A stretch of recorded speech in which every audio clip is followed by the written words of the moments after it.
The Lake of Gennesaret does not merely drown men, it digests them.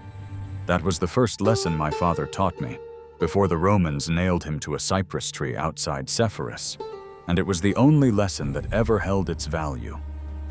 The locals called it a sea to make themselves feel grander, to pretend they lived on the edge of the great Mediterranean expanse. But I knew the truth. It was a bowl. A basalt bowl of fresh water trapped between mountains that hated it, waiting for the cold winds to come screaming down from the Golan heights to whip the surface into a frenzy of white teeth.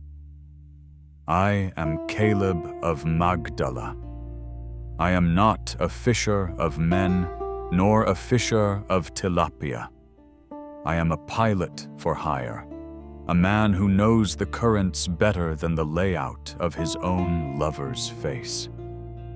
And on that suffocating evening in late autumn, I was a man about to make a terrible mistake. I sat on the rotting wood of the Capernaum wharf, scraping a layer of dried bitumen from my boot. The air smelled of gut-rot wine, drying nets, and the metallic tang of an approaching storm. Not the kind of storm that waters the crops, the kind that breaks keels. The sky to the east, over the Decapolis, was the color of a bruised plum. "You are the pilot?" The voice was high, reedy, and laced with the pretension of the Judean highlands. I didn't look up. I knew the type, a pilgrim, or a merchant, or a fool, usually all three. "The boat is leased until the Sabbath," I said, flicking a flake of tar into the water. "We do not need the boat. We have the boat. We need the hands. We need the eyes." I looked up then. The man standing over me was slight, with hair the color of rusted iron and eyes that darted like trapped minnows. He clutched a leather satchel to his chest as if it contained the breath of life. I knew him by reputation, though we had never spoken. Judas, the man from Iscariot, the treasurer for that traveling band of radicals that had been turning the Galilee upside down for months. "Your master has fishermen in his retinue," I said, nodding toward the larger vessel moored at the end of the pier. It was a solid craft, a broad-beamed fishing boat, maybe 26 feet long, built for hauling nets, not speed. "Simon the Rock? The sons of Zebedee. They know this water." Judas licked his lips. He looked toward the horizon. "They are exhausted. The crowds have been relentless. Simon's hands are shaking. James is asleep on the ballast stones. The master wishes to cross to the country of the Gadarenes. Now. Tonight." "To the Gadarenes?" I laughed, a harsh sound that startled a gull nearby. "That is Gentile territory, pig farmers and Greeks. And look at the sky, Judean. The wind is shifting. The air is too heavy. The pressure is dropping so fast my ears are popping. Only a madman sails tonight." Judas leaned in. The smell of nervous sweat was pungent on him. He reached into his satchel and produced a coin. Not a copper lepton, not a silver denarius, a gold aureus, Roman mint. Tiberius's profile gleamed in the dying light. "Double the usual rate," Judas whispered. "Get us across, quietly, before the crowds realize he is leaving." I looked at the coin. It was more money than I made in 3 months of hauling timber. I looked at the boat. I looked at the purple sky. "I have a condition," I said, snatching the coin. "I pilot. I command the rudder. If I say we turn back, we turn back. I don't care if your master is the Messiah or the emperor himself. The lake has no king." Judas hesitated, then nodded. "Agreed. Just get us away from this shore." The vessel was crowded. There were 13 of them, plus me. The boat, heavily laden, rode low in the water. I took my place at the stern, gripping the tiller. The wood was smooth, worn down by the calloused hands of Peter and Andrew. I watched them board. They were a motley collection of roughnecks. Simon Peter was a bull of a man, smelling of fish guts and loud opinions, but tonight he looked hollowed out. He slumped against the gunwale, his eyes red-rimmed. Andrew, his brother, was already wrapping himself in a goat hair cloak, shivering despite the heat. Levi, the tax collector, looked out of place in his fine linens, clutching a scroll case as if he were afraid the water might dissolve his ink. And then, there was the Nazarene. I had expected a giant. I had expected a shouter, a wild-eyed prophet like the baptizer, who had screamed at rocks in the wilderness. But the man who stepped onto the boat was unremarkable. He was of average height, his beard trimmed, his tunic dusty but mended. He moved with a strange economy of motion, conserving energy like a seasoned sailor. He stopped near the stern where I stood. He looked at the sky, then at the water, and finally at me. His eyes were dark, almost black, but they didn't have the hard, assessing squint of men who live by trade. They were open, terrifyingly calm. "The wind comes from the heights tonight, Caleb," he said. I stiffened. I had not told Judas my name. "The wind goes where it pleases, Rabbi." He nodded, a faint smile touching his lips. Then he stepped over the rower's bench, walked to the very stern of the boat, the place of honor, usually reserved for the captain, and lay down on the raised wooden deck. Someone had placed a leather cushion there. He curled up, pulling his mantle over his head. Within moments, as the men pushed off from the dock, the rhythm of his breathing slowed. He was asleep before we cleared the breakwater. The intrigue began 3 miles out. The twilight had bled into a thick, suffocating darkness. We were alone on the black water. The only sound was the rhythmic thrum-splash of the 4 oarsmen, John, James, Philip, and Nathaniel, pulling sluggishly against the dead water. I was steering by the stars, aiming for the dim silhouette of the eastern mountains, but the stars were disappearing one by one, swallowed by a ceiling of cloud that was lowering like a shroud. I watched Judas. He sat near the mast, away from the others. He wasn't sleeping. He was clutching that satchel. Every few minutes, he would check the heavy wooden box lashed beneath the central bench. I knew that box. I had seen Simon and Judas carry it aboard. It was heavy. When they set it down, it didn't thud like wood or clatter like pottery. It clinked. A dense, muffled sound. The Treasury. The rumors in Capernaum were that wealthy women from Magdala and Chuza's wife had been pouring money into this movement. Gold, silver, gemstones intended for the poor or for the rebellion, depending on who you asked. I did the math in my head. A gold aureus in my pocket. A box full of silver in the hold. A sleeping prophet. A crew of exhausted fishermen who were too tired to fight. If the storm hit, chaos would ensue. In chaos, things go missing. A box could wash overboard, or into the waiting hands of a pilot who knew the hidden coves near Gergesa.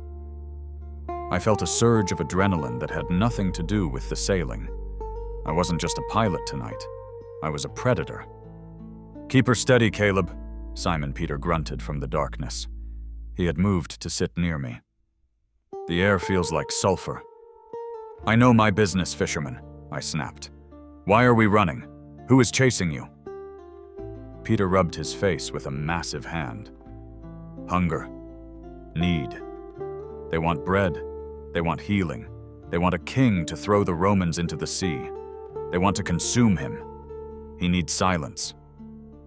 "He sleeps soundly enough for a man being hunted by love," I muttered, glancing at the unmoving form at my feet. "He sleeps because he has no fear," Peter said, his voice quiet. It is unnatural. It's exhaustion, I countered. He's a man. Men break. You don't know him. I know that if we don't trim the sail, we're going to capsize, I said, looking up. The first gust hit us like a physical blow. It didn't build up. That's the way of the Galilee. The cold air from the mountains accumulated in the high valleys until it became too heavy to hold, and then it poured down the ravines like an avalanche of invisible rocks. Wham! The sail, which had been hanging limp, snapped taut with a sound like a cracking whip. The mast groaned in protest. "Reef the sail!" I screamed, wrestling with the tiller. The rudder fought me, kicking back against my arm with the strength of a wild mule. "Drop the canvas, you fools!" James and John scrambled over the benches, but the deck was suddenly tilting at a 30-degree angle. The water, calm a moment ago, erupted. It wasn't just waves, it was a boiling cauldron. The wind shrieked, a high-pitched keen that drowned out the shouts of the men. This was the Sharkia, the eastern wind. But it was wrong. It was too hot, too violent, too fast. "Bail!" I roared. "Andrew, get the buckets!" A wave, cold and black, smashed over the starboard gunwale, soaking me to the bone. The boat shuddered, heavy and sluggish. We were taking on water fast. I looked at Judas. He had abandoned the satchel. He was clinging to the mast, his face a mask of sheer, unadulterated terror. The heavy box of silver was sliding across the wet planks, slamming into the ribs of the hull. Thud, thud. "We're going down!" Thomas screamed from the bow. "We're too heavy!" "Throw the cargo!" I yelled back. It was the sailor's instinct. "The box! Dump the box!" Judas looked at me, eyes wide. "No, it is for the poor." "You'll be poor enough when you're dead." I let go of the tiller for a split second to grab a bailing bucket, but the tiller swung wild and struck me in the hip, sending me sprawling onto the wet deck. I slid backward, crashing into the stern. My hand landed on something soft. Wool. I looked down. In the midst of this apocalypse, wind tearing the rigging apart, water rising to our ankles, grown men weeping and screaming prayers to the God of Abraham, the Nazarene was still sleeping. He hadn't moved. The cushion was soaked. His hair was plastered to his forehead, but his chest rose and fell in a rhythm of infuriating peace. It wasn't just heavy sleep. It was an insult. It was a mockery of our panic. Simon Peter was crawling toward us on his hands and knees, vomiting seawater. He grabbed the rabbi's shoulder and shook him violently. "Teacher!" Peter screamed, his voice cracking. "Teacher, do you not care?" The words cut through the wind. Do you not care? It was the question every man asks when the water closes over his head. It was the question I asked when my father died. "Master, save us! We are perishing!" I watched, frozen, gripping the gunwale. I waited for the confusion. I waited for the man to wake up, sputtering, coughing, terrified, just another victim of the Galilee. Jesus opened his eyes. He didn't blink. He didn't shield his face from the stinging spray. He didn't grasp for support. He simply sat up. The transition from sleep to wakefulness was instant. There was no grogginess. He looked at Peter. Then he looked at me. His gaze was not fearful. It was disappointed? No, stern, like a craftsman looking at a tool that has broken in his hand. He stood up. The boat pitched violently, dipping the gunwale deep into the churning foam. By all laws of physics, he should have been thrown overboard. But he stood on the shifting deck, as if he were standing on the stone floor of the temple. He turned his back to us. He looked out into the darkness, into the teeth of the gale. The wind whipped his wet tunic around his legs. He raised one hand. It wasn't a magical gesture. It wasn't a theatrical wave. It was a gesture of command. A flat palm, pushing against the air. He spoke. I didn't hear him shout. In that howling maelstrom, a shout would have been lost. He spoke in a voice that seemed to originate from the center of my own skull, a voice that vibrated in the wood of the hull and the water in the bilge. Peace. He paused, looking at the black waves towering over us. Be still. The reaction was violent in its immediacy. It didn't fade away. The wind didn't die down. It stopped. It was as if a giant hand had suddenly clamped over the mouth of the sky. The canvas, taut a moment ago, collapsed with a soft rustle. The waves, mountains of water poised to crush us, simply flattened. They lost their energy, their momentum, collapsing into a smooth, glassy sheet of oil. The silence that followed was louder than the storm. It was a ringing, deafening silence. The only sound was the dripping of water from the rigging and the ragged, gasping breath of 13 terrified men. The boat stopped rocking. We sat in the middle of a lake that was now as flat as a polished mirror, under a sky where the clouds were dissolving like smoke, revealing the indifferent stars. I couldn't breathe. My mind, built on the logic of fulcrums and levers, currents and wind speeds, was frantically trying to process what I had just seen. A coincidence? A freak, atmospheric anomaly? Jesus turned around. He looked tired now. He looked at Peter, who was trembling, clutching the hem of his robe. He looked at the others, huddled in the bilge water. "Why are you so afraid?" he asked. His voice was conversational, soft. "Do you still have no faith?" No one answered. What answer is there to that? I looked down at my hands. They were shaking so hard I couldn't make a fist. I looked at the box of silver. It seemed like a joke now, a petty, stupid joke. I looked at Judas. He was pale, staring at the master with an expression I couldn't place. It wasn't worship. It was calculation. Fear mixed with a terrible realization of power. But the real horror, the real intrigue, hadn't happened yet. We were drifting. The storm had blown us off course, far to the south, toward the jagged cliffs of the Gerasenes, the other side. As the men began to bail water in stunned silence, avoiding eye contact with the teacher, I looked over the side of the boat. The water was clear now, illuminated by the rising moon. And I saw something. Deep down, under the keel, where the water should have been black and empty. Shadows. Shapes. Not fish. Something else. The storm hadn't just been weather. It had been a barrier. And we had broken through. "Grab the oars," I whispered, my voice raspy. "We need to land. Now!" "Why?" Matthew asked, wringing out his cloak. "The danger is past." "No," I said, pointing toward the desolate shoreline looming ahead, where caves pockmarked the limestone cliffs like skulls. "The danger on the water is gone, but look where he brought us."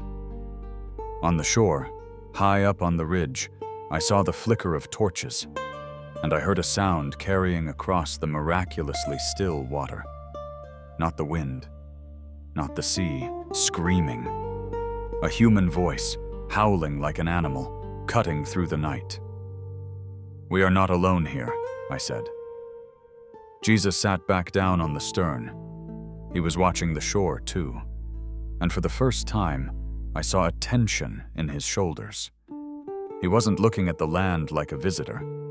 He was looking at it like a general surveying a battlefield. "Row," the master said. And God help us, we rowed. We beached the Zephyr on a strip of shingle beneath the cliffs. The silence of the lake felt heavy, oppressive. The air here was different, stagnant, smelling of dry earth and old tombs. "Stay with the boat," Peter ordered me. He was trying to regain his authority, puffing out his chest. "We will set up camp." "I'm not staying on this boat alone," I said, grabbing my knife from my belt. "Not here. This is the place of the dead." The disciples disembarked, their movements stiff. They were simple men, mostly. They understood nets and taxes and Torah. They did not understand the physics of impossible stillness. They cast fearful glances at Jesus, who was walking ahead, up the path toward the tombs. He didn't wait for them. He walked with purpose. We followed, a ragged procession. Judas lingered at the back, still guarding his satchel, though the heavy box was left in the boat. I walked beside him. "You saw it," I whispered to Judas. "You saw what he did." "I saw," Judas murmured. "Is he a magician, an Egyptian sorcerer?" Judas looked at me, his eyes sharp. "He is the Messiah." But what?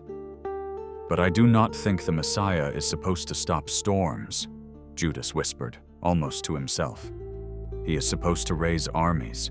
Power like that, it is wasted on water." That was the moment I understood Judas. He wasn't afraid of the power. He was covetous of it. He wanted to harness the lightning, not just watch it strike. A scream tore through the conversation. From the darkness of the tombs, a figure emerged. It was a man, but barely. He was naked, his skin a patchwork of scars and fresh, bleeding gashes. Chains hung from his wrists and ankles, broken chains, snapped links dangling like jewelry. His hair was a matted mane of filth. He didn't run at us. He galloped, moving on all fours like a beast, kicking up dust. The disciples scrambled back, terrified. Peter drew a small sword. "Stay back!" Peter yelled. The creature ignored him. He ignored the swords. He ignored the group of 13 men. He had eyes only for the one who had quieted the sea. The possessed man threw himself into the dust at Jesus' feet. The smell was overpowering, rotting flesh, old blood, and something sulfurous that reminded me of the storm we had just survived. The man writhed, shrieking. But then, he lifted his head. His eyes were rolled back, showing only the whites, but then they snapped forward. They were intelligent, ancient, malign. "What have I to do with you, Jesus, Son of the Most High God?" The voice didn't match the body. It was a chorus, a polyphony of vocal cords vibrating in a single throat. It scraped against my eardrums. "I adjure you by God, do not torment me." Jesus stood over him. He didn't flinch. The calm he had shown the waves was the same calm he showed this monster. "What is your name?" Jesus asked. The man threw his head back and laughed. It was a sound of breaking glass. "My name is Legion," the voice hissed, "for we are many." I stepped back, bumping into a wooden fence. I looked around. We were on a plateau, and all around us, glowing in the moonlight, were eyes. Hundreds of them. Pigs. A massive herd of swine, rooting in the earth, agitated, grunting. 2,000 beasts, their flanks heaving. I looked at the water below. It was a steep drop from the cliffs to the sea. I looked at the man called Legion. I looked at the pigs. I looked at the water that had tried to kill us. And I realized the storm wasn't over. It had just changed form. "Legion," Jesus repeated softly. "Send us not away out of the country," the voices begged, fearful now. The arrogance was gone. They recognized a superior authority. "Send us into the swine. Let us enter them." I saw the calculation in the demon's plea. They wanted a body. Any body. They could not exist in the void. Jesus looked at the herd of swine. He looked at the tortured man at his feet. It was a transaction, a life for a herd. "Go," Jesus said. One word. What happened next is the reason I never sail past Gadara anymore. The man collapsed, convulsing once, and then went still. But the field exploded. 2,000 pigs screamed in unison. It was a sound that wiped out all thought. The herd, seized by a collective madness, surged forward. "Run!" I yelled, diving out of the way as a wall of bristling flesh and hooves stampeded past me. They didn't attack us. They were running from themselves. They were running from the fire inside them. They charged toward the cliff edge. I scrambled up a rock and watched. It was a waterfall of flesh. They poured over the precipice, tumbling, squealing, crashing into the water below. The splash was immense. The sea, which Jesus had just calmed, churned again, frothing white as thousands of animals drowned, dragging the legion of spirits down into the abyss with them. The silence returned. We stood on the cliff, panting, covered in dust. The man who had been Legion sat up. He looked at his hands. He looked at Jesus. He was weeping. Not screaming. Weeping. He was sane. But I wasn't looking at the miracle. I was looking at the water. The sea was dead calm again, but the surface was bobbing with the carcasses of 2,000 swine, a fortune destroyed in seconds. Judas was standing beside me. His face was ashen. "That herd," Judas whispered, his voice trembling with horror. "That herd was worth more than a palace. He just destroyed it. For one man." "It was a trade," I said, feeling a chill that had nothing to do with the wind. "He values the soul of a madman over the wealth of a city." Judas gripped his satchel tighter. "That is dangerous economics, Pilate. Very dangerous." I looked at Jesus. He was kneeling beside the healed man, covering the man's nakedness with his own mantle. I realized then that the danger on this boat wasn't the storm. It wasn't the demons. The danger was him. He disrupted everything. He broke the laws of nature, the laws of value, the laws of exchange. He was unsafe. "We need to leave," I said to Judas. "Before the townspeople come out to see where their fortune went. They won't be happy." But as I turned to go back to the boat, I saw something that stopped me cold. The heavy box. The Treasury. In the confusion of the landing, or perhaps during the stampede, the boat had drifted slightly. The box was gone. I scrambled down the cliffside to the water's edge. I waded into the shallows. The boat was empty. The lashing ropes were cut cleanly. I looked back up the hill. The disciples were gathered around Jesus.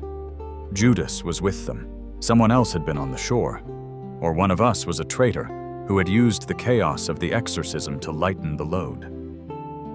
I looked out at the dark water. The pigs bobbed silently. The intrigue was no longer about a storm. It was about a theft. And I, the pilot, was the only one who hadn't been watching the master. I was the prime suspect. The Galilean night was just beginning. The accusation was not spoken. It was drawn like a blade. Judas Iscariot stood in the shallows, the moonlight turning his pale skin the color of old parchment. He pointed a trembling finger at the empty space beneath the rower's bench where the treasury box had been lashed. Then, he pointed at me. "Where is it?" Judas hissed. The sound was low, venomous, meant only for the inner circle. 3 years of donations, widows' mites, merchants' tithes, gone. The other disciples turned. Peter, still cleaning his sword of imaginary threats, James and John, wringing out their tunics. They formed a semicircle around me, blocking my path to the cliffs. They were fishermen, yes, but they were men with calloused hands and short tempers who had just survived a near-death experience. Adrenaline was looking for a target. "I haven't left the shoreline," I said, keeping my voice steady, though my heart was hammering against my ribs. "I was watching the pigs drown, just like you." "You are a mercenary," Judas spat. "You saw the gold. You cut the rope." He held up the frayed end of the hemp line. It wasn't frayed. It was sliced. A clean, diagonal cut. "I have a knife," I admitted, hand hovering near my belt. "But so does Peter. So do half of you." "Stand down," Peter rumbled, stepping between us. He loomed over me, a wall of wet wool and muscle. "If he took it, he hasn't gone far. There is nowhere to go, just the tombs and the lake." "The town is coming," I said, pointing up the hill.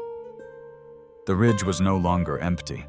A line of fire was bleeding down the hillside. Torches. The swineherds had fled, but they had returned with reinforcements. The citizens of Gadara.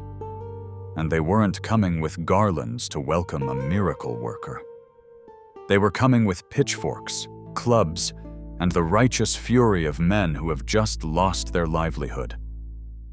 "Leave the money," Peter ordered. "We need to form a perimeter around the master." They turned to look at Jesus. He was oblivious to our petty larceny. He was sitting on a flat rock, speaking to the man who had been Legion. The man was now clothed in a spare tunic one of the disciples had offered. He was weeping softly, holding his head in his hands, not in pain, but in the sheer, overwhelming exhaustion of sanity. Jesus had his hand on the man's shoulder. It was a domestic scene, quiet and tender, utterly at odds with the carnage floating in the water and the mob descending the hill. "Rabbi," Peter called out urgently. "They are coming." Jesus stood up. He didn't look at the mob. He looked at us. He looked at the empty spot in the boat. He looked at Judas. For a second, I thought he would unleash the voice that had crushed the storm. I thought he would demand the return of the silver. But he just sighed. It was a human sound, the sound of a parent watching children fight over a toy while the house is burning. "Let them come," he said. The confrontation on the beach was not a battle. It was a business transaction. The delegation from the city arrived in a cloud of dust and smoke.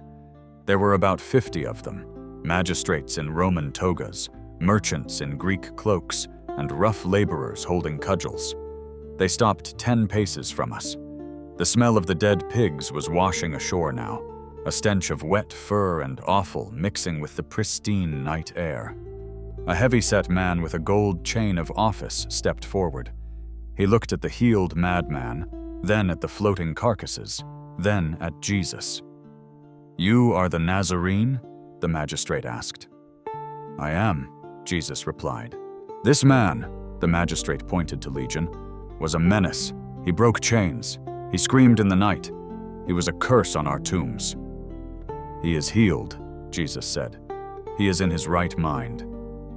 "We see that," the magistrate said. His voice was cold, pragmatic. "And we see the cost. 2,000 head of swine, the winter stock for the Decapolis. That herd fed 10 villages. It paid the Roman tax." He took a step closer. "We do not know what God you serve, Nazarene. We do not know if you are a sorcerer or a prophet, but your miracles are too expensive for us." I watched the disciples. They were ready to fight. Peter's hand was white-knuckled on his hilt. They expected a theological debate. They expected Jesus to preach about the kingdom of heaven being worth more than pork. But the magistrate didn't want a debate. He wanted an eviction. "Please," the magistrate said, and his voice wavered slightly. It wasn't anger anymore. It was fear. The deep, primal fear of the supernatural that disrupts the ledger of daily life. "Depart from our coasts. Leave us. Take your power and go." It was the most tragic thing I had ever heard. They were looking at the face of God and asking him to leave because he was bad for the economy. Jesus looked at the magistrate for a long moment. He looked at the townspeople huddled behind him, their faces masks of anxiety. They didn't want liberation. They wanted the status quo. They preferred the demons they knew, the ones that stayed in the tombs, to the holiness that drowned their fortunes. "Very well," Jesus said softly. He turned toward the boat. "Master," the healed man cried out, grabbing Jesus' hand. "Let me go with you. Don't leave me here with them." Jesus shook his head gently. "No. Go home to your friends and tell them how much the Lord has done for you and how he has had mercy on you." "But they will hate me," the man whispered. "I am the reason the pigs are dead." "They will see the man," Jesus said, "and eventually they will forget the pigs. Go." Jesus walked past me, wading into the water to climb back into the boat. The disciples followed, heads bowed, shamed by the rejection. But I didn't get in the boat. Not yet. I had a mystery to solve. While the confrontation had held everyone's attention, I had been watching the mud. I am a pilot. I read currents, but I also read signs. The beach was a mess of hoof prints, but near the boat, the story was clear if you knew how to look. There were the deep, sliding tracks of the boat being beached. There were the frantic, scurrying prints of the disciples jumping out. And there was a set of prints that didn't go up the hill to the tombs. They went sideways, into the reeds. I looked at Judas. He was already in the boat, sitting as far from the others as possible, staring at his hands. He looked sick. I moved toward the reeds, feigning a need to push the boat off the sandbar. The water was waist deep here. I felt around with my feet in the muck. Nothing. I went deeper, into the thicket of papyrus stalks where the water was stagnant. My boot hit something hard. I reached down. The water was cold, murky. My fingers brushed against wood. Iron banding. I pulled. The treasury box broke the surface, dripping slime. It was heavy, sealed tight. I looked back at the boat. The disciples were arguing with the magistrate about wind direction. No one was looking at me, except one. Jesus. He was sitting in the stern again. He was watching me. He didn't smile. He didn't frown. He just watched, his face illuminated by the distant torches of the mob. He saw the box in my hands. I looked at the box. I looked at the cut rope still dangling from the handle, and I understood. Judas hadn't stolen it to keep it for himself. Not exactly. When the pigs charged, when chaos erupted, Judas had panicked. He saw the wealth of the movement about to be swallowed by a stampede or a riot. He had cut the box loose to save it, to hide it in the reeds, intending to retrieve it later. It was an act of possessive desperation. He trusted the silver more than he trusted the master to protect them. But in the confusion, or perhaps because of the terror of the demons, he had lost his nerve. He couldn't go back for it without admitting what he had done. He had abandoned it to the mud. I stood there, holding a fortune. A year's wages for a pilot? 10 years? I could let it sink. I could bury it in the sand and come back next week. I could walk away to Tyre or Sidon and live like a king. The disciples thought it was stolen. The mob wanted us gone. It was the perfect crime. I looked at Jesus. He wasn't judging me. He was waiting. It was the same look he gave the storm. A look that said, "Chaos is easy. Order is a choice." I felt a sudden, burning shame. Not because I was a thief. I was a pilot. We are all thieves. But because in the face of what I had seen tonight, the gold felt heavy, useless. It felt like the pigs. Dead weight. I waded back to the boat. "Wait!" I shouted. I heaved the box over the gunwale. It crashed onto the deck with a wet thud that silenced the disciples. "Found it," I grunted, climbing aboard, dripping wet. "It was snagged in the reeds. Must have washed out when we hit the sand." It was a lie. A clumsy one. The rope was clearly cut. Judas looked at the box. Then he looked at me. His eyes were wide, filled with a mixture of relief and hatred. I had saved the money, but I knew his secret. I knew he had cut it loose. I owned him now. "Providence," Judas whispered, his voice cracking. "Praise be to God." "Yeah," I said, wringing out my shirt. "Praise be." Simon Peter clapped me on the shoulder, nearly knocking me over. "Good eyes, pilot. Good eyes. The master provides." I looked at the master. Jesus leaned back against the stern post. He closed his eyes. He didn't say a word. He didn't expose Judas. He didn't praise me. He just accepted the return of the burden, as if the money was just another heavy stone he had to carry up a hill. The return trip was silent. The wind had died completely. The lake was like oil. We had to row the entire way back to Capernaum, the rhythmic splashing of the oars the only sound in the universe. I stood at the tiller, guiding us by the stars. The box of silver sat at my feet. Judas sat near the bow, staring into the dark water, perhaps counting the invisible coins, perhaps counting the days until his next mistake. Around the fourth watch of the night, just as the sky began to gray with the false dawn, Jesus stood up and came to the stern. The others were asleep at the oars, exhausted by the night's terrors. He stood beside me. He smelled of the sea and the campfire smoke of the beach. "You handle the rudder well, Caleb," he said softly. "It pulls to the left," I said, not looking at him. "The keel is warped." "Many things are warped," he said. "That is why they need a strong hand." He looked down at the box. "You could have kept it," he said. It wasn't a question.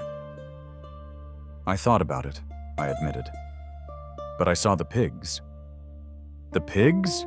I saw what happens when you hold on to things that want to die," I said. "Those spirits, they wanted to drown. That money, it feels like it wants to drown too. I didn't want to go down with it." Jesus smiled. It was a genuine smile this time, crinkling the corners of his eyes. It made him look younger, less like a cosmic force, and more like a carpenter who appreciates a straight line. "You are not far from the kingdom, Caleb of Magdala." "And him?" I nodded toward the bow, where Judas was sleeping fitfully, clutching the recovered satchel. "Is he far?" Jesus' smile faded. A shadow crossed his face, deeper than the night. He is exactly where he chose to be, Jesus said. Close to the treasure, and far from the peace. He reached out and placed a hand on my arm. His grip was warm, solid. Drop us at Capernaum, then go. The sea will not be this kind to you forever. And you? I asked. Where will you go? To the cross, he said. He said it as casually as I might say to the tavern. Is there a storm there? I asked. The greatest of them all, he replied. I dropped them at the pier in Capernaum, just as the sun broke over the Golan Heights, painting the water in stripes of blood and gold. I watched them walk away. Peter, loud and stumbling. John, quiet and observant. Judas, weighed down by the silver box that would eventually buy a field of blood. And Jesus, walking in front, his stride long and purposeful, heading toward a horizon I couldn't see. I looked at the coin Judas had given me at the start of the night. The gold aureus. It felt cold in my palm. I walked to the edge of the pier. The water was perfectly still, innocent, hiding its dead deep in the silt. I flipped the coin. It spun in the air, catching the morning light, a tiny glittering star. It hit the water with a sound like a kiss, plip, and vanished. I didn't wait to see the ripples. I turned my back on the Sea of Galilee, and I walked inland, toward the dry, dusty roads where the ground doesn't move beneath your feet. But even now, years later, when the wind howls from the east and the shutters bang against my house in Jerusalem, I wake up sweating. I don't hear the wind, I hear the silence, the terrible, beautiful silence of a God who commands the deep, and the screaming of the things that refuse to let go.